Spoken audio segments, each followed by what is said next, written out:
আজকাল পাউরুটি দিয়েও যে এত ভালো মিষ্টি হয় সেটা তো জানতামই না, যদি না ফেসবুকে এই রেসিপিটা দেখতাম।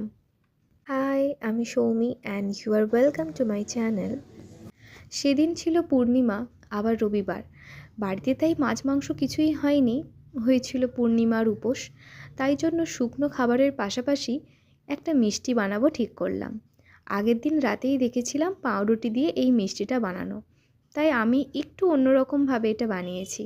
তো এখানে পাউরুটিগুলোকে ফার্স্টে ঘি দিয়ে সেঁকে নিয়েছিলাম, তারপর হালকা একটুখানি বেলে দিয়ে তার মধ্যে এই দুধের একটা ক্ষীর বানিয়েছি সেটা দিয়ে দিলাম।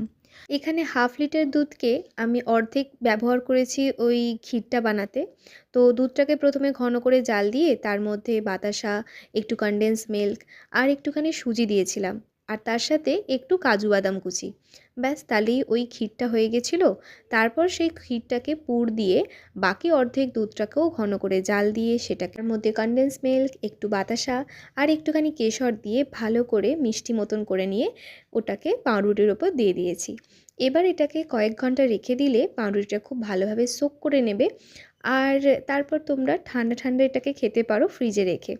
তো মা তো ঠান্ডা খাবে না, সেই জন্য তখনই মা একটা নিয়েছিল, আর আমি আবার পরের দিনকে খাচ্ছিলাম একদম ফ্রিজ থেকে বের করে।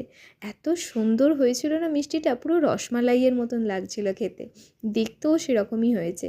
তোমরাও এটা ট্রাই করে দেখতে পারো, দারুণ হবে।